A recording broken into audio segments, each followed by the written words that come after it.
आज मला सांगताना आनंद होतो की मी ज्या पद्धतीने 5 वर्ष पूर्ण झालं की 5 वर्षाचा हिशोब या माझ्या मतदारसंघातल्या तमाम जनतेला, मतदार बांधवांना, भगिनींना देण्याचा प्रयत्न करतो। त्याच पद्धतीने आज महायुतीचे राज्याचे मुख्यमंत्री आदरणीय एकनाथजी शिंदे साहेब, उपमुख्यमंत्री आदरणीय देवेंद्रजी फडणवीस साहेब, दुसरे उपमुख्यमंत्री आदरणीय अजितदादा पवार साहेब आणि महायुतीचे सर्व सन्माननीय सदस्य मंत्रीगण यांनी 2.5 वर्षामध्ये काय केलं हे सांगण्याचा प्रयत्न संपूर्ण महाराष्ट्रातल्या तमाम माता भगिनींना, बांधवांना आणि मतदार राजांना या ठिकाणी करण्याचा प्रयत्न केलेला आहे। त्याचा हा रिपोर्ट कार्ड आहे की आम्ही ह्या 2.5 वर्षामध्ये काय केलं हे सांगण्याचं धाडस मला वाटतं महायुतीच्या आमच्या सर्व सन्माननीय सदस्यांनी केलं। त्याबद्दल मी पहिल्यांदा पाचोरा आणि भडगाव मतदारसंघाच्या तमाम जनतेच्या वतीने माननीय मुख्यमंत्री आणि महायुतीचे सर्व सन्माननीय मंत्रीगण यांचे सगळ्यांचे मी मनापासून आभार मानतो, त्यांना धन्यवाद देतो। बांधवांनो, आज खऱ्या अर्थाने मी माझ्या प्रत्येक विषयामध्ये नेहमी सांगतो की आज या संपूर्ण महाराष्ट्राच्या इतिहासामध्ये गेल्या 50 वर्षात ठीक आहे, आपल्या आपल्या पद्धतीने त्या मुख्यमंत्री महोदयांनी त्या सरकारने निश्चितपणे महाराष्ट्रामध्ये कामं केली असतील, परंतु ह्या 2.5 वर्षाच्या इतिहासामध्ये महाराष्ट्रात आजपर्यंत एकाही मुख्यमंत्रींनी जे निर्णय घेतलेले नाहीत असे धाडसी निर्णय या आपले लाडके मुख्यमंत्री आदरणीय एकनाथजी शिंदे साहेब आणि आपल्या युतीच्या सरकारने या ठिकाणी घेतले हे सांगताना मला आनंद होतोय। आज जर का तुम्ही पाहिलं तर एक घटक नाही, या महाराष्ट्रातले जेवढेही 12 बलुतेदार घटक असतील, 12 बलुतेदार असतील, या प्रत्येक समाजाला महामंडळ देण्याचा निर्णय खऱ्या अर्थाने आपल्या राज्य सरकारने, युतीच्या सरकारने घेतला।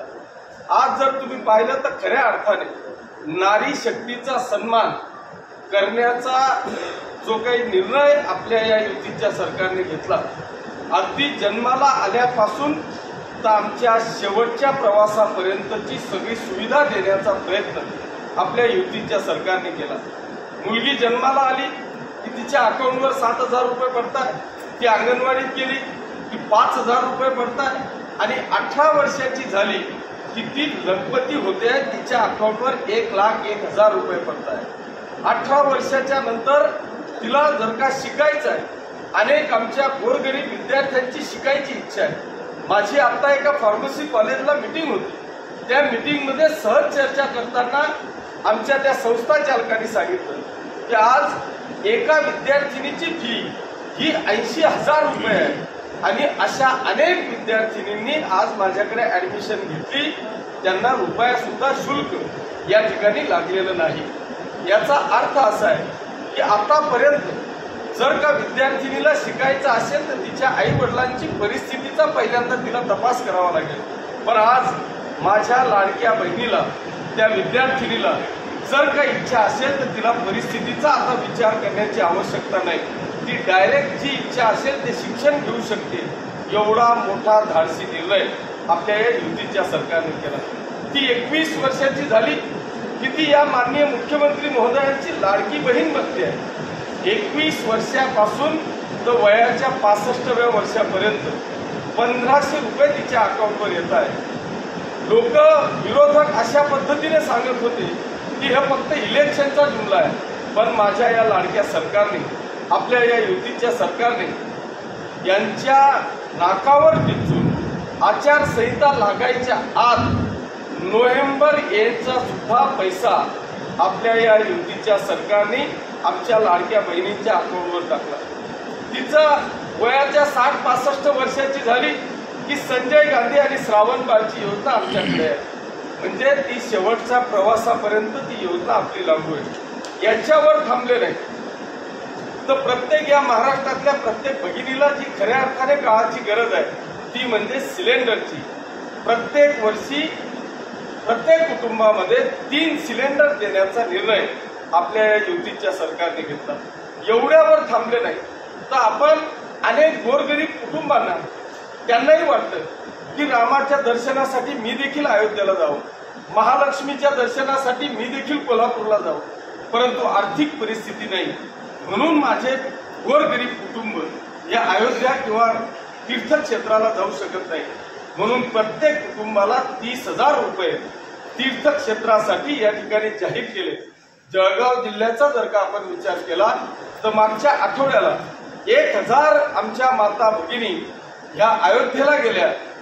मी आपल्या सगळ्यांच्या माहितीकरता सांगतो की मी अनेक आमच्या आजींनी त्यांचं स्टेटमेंट जर का आपण पाहिलं तर अशी आता माझा एक मेळावा होता आणि त्या मेळाव्यामध्ये एक आजी आली, ती सहज बोलताना बोलली की मला माझ्या आई वडिलांच्या काळात मला अयोध्येला जाता आलं नाही, माझ्या सासू सासऱ्याच्या काळात मला अयोध्येला जाता आलं नाही, पण माझा लाडका दादा एकनाथ शिंदे साहेबांनी मला अयोध्येला पाठवलं, याचा मला सार्थ अभिमान आहे।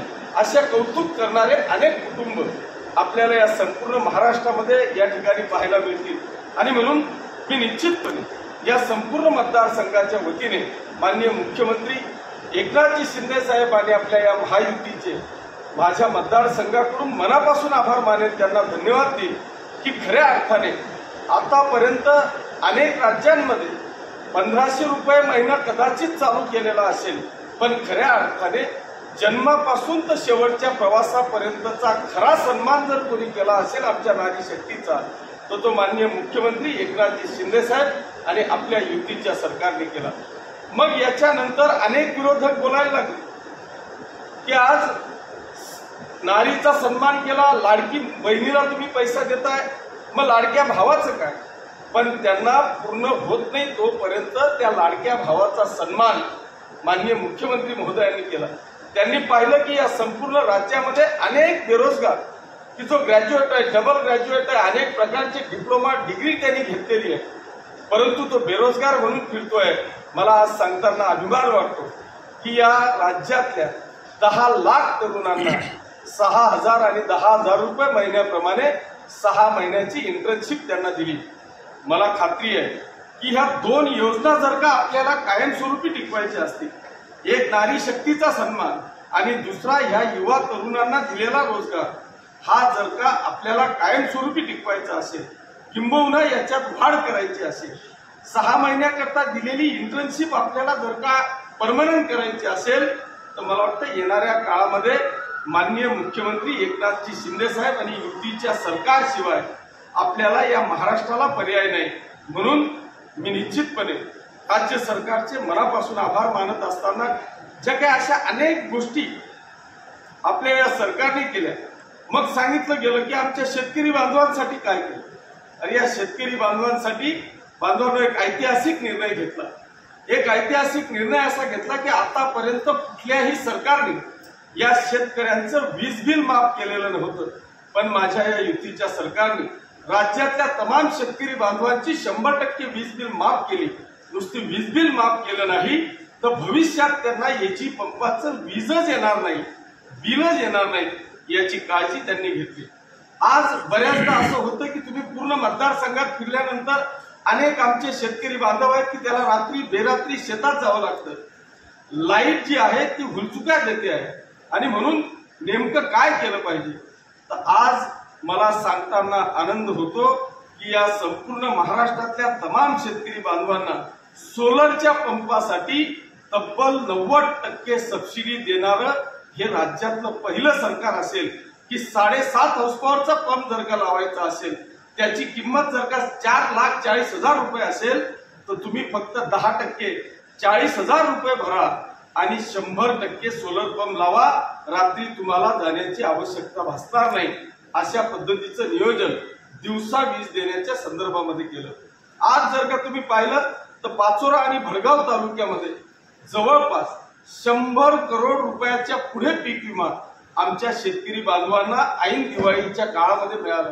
हा 100 करोड रुपये एका मतदारसंघात एकेका तालुक्यात का मिळाला याचं कारण असं आहे की अनेक वर्षापासून आमचा शेतकरी बांधव पीक विमा काढत होता, परंतु अनेकदा असं व्हायचं की त्याचं नुकसान झालं त्यावेळेस तो काढत नव्हता, जेव्हा नुकसान झालं नाही तेव्हा काढायचा.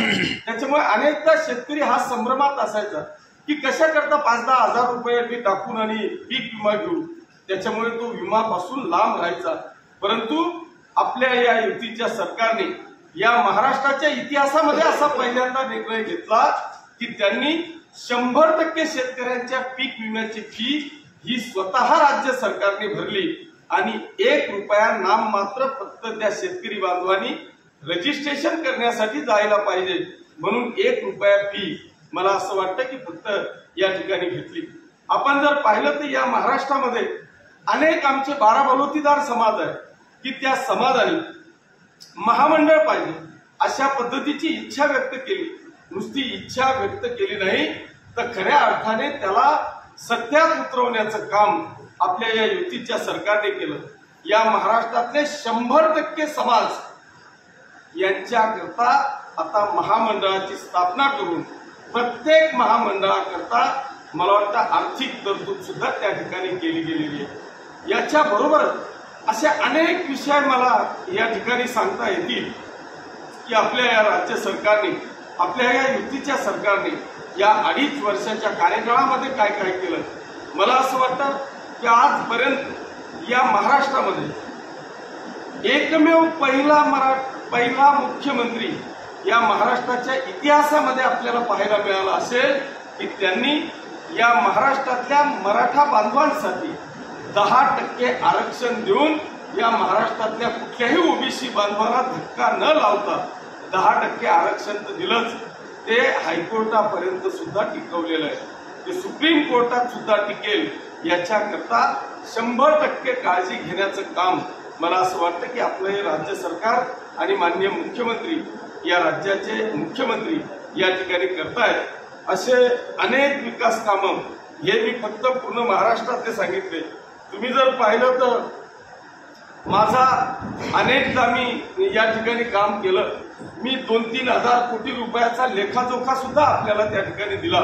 पण बांधवांनो, काम कसं करायचं असतं किंवा जर का सरकारची दानत असेल तर कुठपर्यंत पैसा मिळू शकतो याचं उत्तम उदाहरण मी आपल्याला सांगेल की सकाळी 14 ऑक्टोबरला सकाळी 10 वाजता न्यूज आली की आज 3:30 वाजता निवडणूक आयोगाची पत्रकार परिषद आहे. मी ती पाहिलं आणि ती निवडणूक आयोगाची प्रेस पाहिल्यानंतर मी माझ्या पीएला सांगितलं की आपल्याला आज फास्ट गेलं पाहिजे. शेवटची ओव्हर आहे, आणखी काही दणका लागतो का, आणखी एखादी सिक्सर आपल्याला मारता येतो का, हा प्रयत्न आपण केला पाहिजे.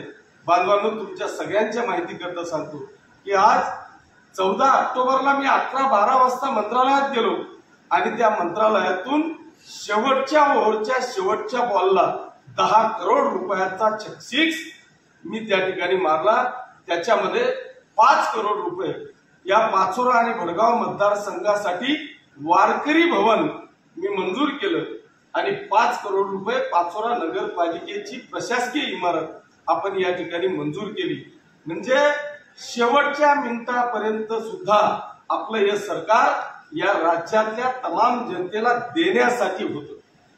त्याच्यामुळे असे अनेक ऐतिहासिक निर्णय आपल्या या राज्य सरकारने घेतलेले आहेत आणि म्हणून मी निश्चितपणे आपल्या सगळ्यांच्या माध्यमातून या आपल्या मतदारसंघाच्या तमाम जनतेच्या माध्यमातून या राज्याचे युतीच्या सरकारचे माननीय मुख्यमंत्री, दोघे उपमुख्यमंत्री आणि सर्वच माननीय मंत्रिमंडळ यांचे सगळ्यांचे मी मनापासून आभार मानतो.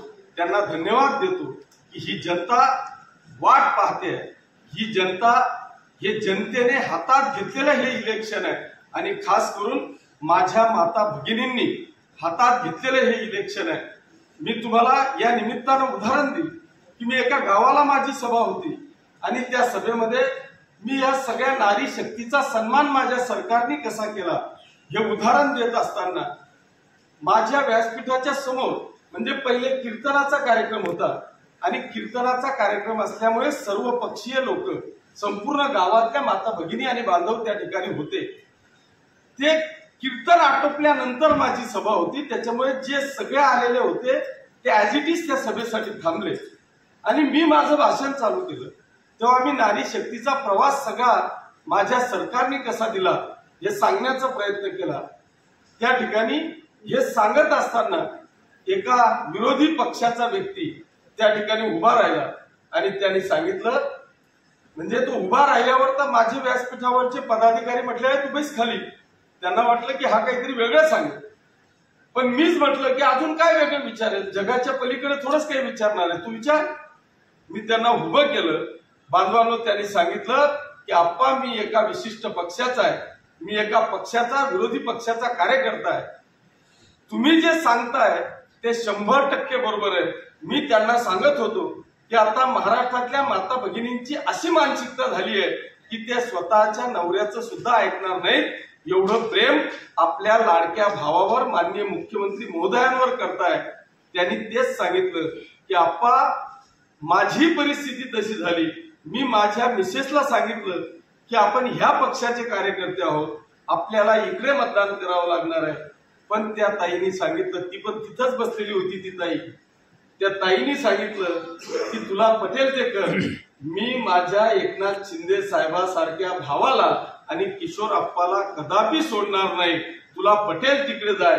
अशा पद्धतीचं वक्तव्य माझ्या समक्ष आपल्याच मतदारसंघातल्या एका गावामध्ये त्या ठिकाणी केलं गेलं। उदाहरणार्थ असा आहे, याचा अर्थ असा आहे की या महाराष्ट्रातल्या तमाम माता भगिनींची मानसिकता त्या पद्धतीने झालेली आहे। कारण विरोधक अनेक वेळा टीका टिप्पणी करतात की 1500 रुपये याची किंमत काय आहे, 1500 रुपयात काय येतं, परंतु आपल्या सगळ्यांच्या माहितीकरता सांगतो, आज तळागाळात राहणारी जी आमची माता भगिनी आहे तिला खऱ्या अर्थाने त्या 1500 रुपयाची किंमत आहे। आपला पहिलाच हप्ता 3000 रुपयाचा पडला। आमच्या मुंबईच्या दादरची एक भगिनीची क्लिप मी ऐकली, त्या भगिनींनी 3000 रुपये गणपतीच्या काळामध्ये तिने घुंगरू आणले आणि त्या 3000 रुपयाचे तिने गणपतीच्या पिरियडमध्ये 10,000 रुपये केले। मला वाटतं जगाच्या पाठीवर असा कुठलाही व्यवसाय नसेल की एखाद्या 3000 रुपयाच्या वस्तूचे ती 3 पट म्हणजे 10,000 रुपये करते, तिला त्याची किंमत आहे की ह्या 3000 रुपयाची काय किंमत आहे। म्हणून अनेक विरोधकांची पायाखालची वाळू आता घसरायला लागलेली आहे। पण मी जे सांगितलं की आज हे सगळे जे काय सांगताय किंवा आम्ही आलो तर 3000 देऊ, 2000 देऊ, आणि यांची जर का नैतिकता असती तर ह्या माता भगिनींची योजना बंद पडावी म्हणून हे कदाचित हायकोर्टात गेले नसते। असे चित्र आपल्याला सगळ्या योजनांमध्ये पाहायला मिळेल। पण माझी आपल्या माध्यमातून या मतदारसंघातल्या तमाम माता भगिनी आणि बांधवांना हे फक्त मी जनरल योजना सांगितल्या, मी काय केलं हे तर तुमच्याशी बोललो नाही, कारण हा विषय सगळा महाराष्ट्राचा आहे। आज जर का तुम्ही पाहिलं तर मला वाटतं असा एकही घटक आता शिल्लक राहिलेला नाही। पहिल्यांदा अशी परिस्थिती व्हायची की कोतवालला लोक कोतवाल पद घ्यायला पुढे यायचे नाही, पण आज इतकी बेकारी माजलेली आहे, इतके बेरोजगार आपल्याला गावागावात सापडताय। तर मी परवा 8 दिवसापूर्वी कोतवालांची मीटिंग घेतली आणि त्या कोतवालांच्या मीटिंग मध्ये तेव्हा त्यांच्याशी चर्चा केली, तर त्या मीटिंग मध्ये 70% तरुण हे ग्रॅज्युएट, डबल ग्रॅज्युएट मुलं कोतवाल झालेले होते। बांधवांनो, त्यांच्या मनामध्ये इतका आनंद होता की आपल्या या मुख्यमंत्री महोदयांनी त्या ग्रॅज्युएट, डबल ग्रॅज्युएट मुलांना साजेल अशा पद्धतीचं मानधन केलं, 15,000 रुपयाचं मानधन, की 3000 वरून डायरेक्ट 15,000 रुपये मानधन आमच्या कोतवाल बांधवांना केलं। या महाराष्ट्रातले तमाम पोलीस पाटील ज्यांना 3000 रुपये मानधन होतं 5000 वर आलं, त्यांना असं अपेक्षित होतं की 1-2 आणखी वाढतील, पण सगळ्या पोलीस पाटलांना 15,000 रुपयाचं मानधन आपल्या या राज्याच्या मुख्यमंत्री महोदयांनी केलं। मग ते आमच्या अंगणवाडीच्या ताई असतील, आशा सेविका असतील, सगळे जेवढेही वर्ग असेल, या प्रत्येकाला निश्चितपणे एक चांगल्या पद्धतीचं मानधन देण्याचा प्रयत्न केला। मी 10 वर्ष आमदार होतो, प्रत्येक नागपूरचं अधिवेशन असेल किंवा मुंबईचं अधिवेशन असेल, त्या प्रत्येक अधिवेशनामध्ये मला वेगवेगळ्या पद्धतीचे शिक्षक आंदोलन करताना दिसायचे। पण आज या महाराष्ट्रातल्या तमाम शिक्षक बांधवांना अनेक ज्या त्यांच्या मागण्या होत्या त्या 100% मागण्या पूर्ण करण्याचं काम आपल्या या युतीच्या सरकारने केलं। अजून काही असे अनेक विषय बांधवांनो, मी या ठिकाणी सांगू शकतो, आज जर का पाहिलं तर मी वाटल्यास आपल्याला हे आपल्या या युतीच्या सरकारने केलेल्या सगळ्या महत्वपूर्ण योजना मी या ठिकाणी आपल्याला देतो. हे सगळे रिपोर्ट कार्डच आपल्याला देतो, ज्या काही माझ्याकडून, कारण मी वाचून मला बोलता येत नाही, जे माझ्या डोक्यात होतं, जे मी पाहिलं ते मी तुम्हाला सांगितलं. अजून काही जर का राहिलेले असतील, अनेक योजना आहेत की त्या याच्यात आहेत, मी आपल्याकडे देतो. ते जर का आपल्याला लेखी स्वरूपात टाकता आलं तर टाकावं. मी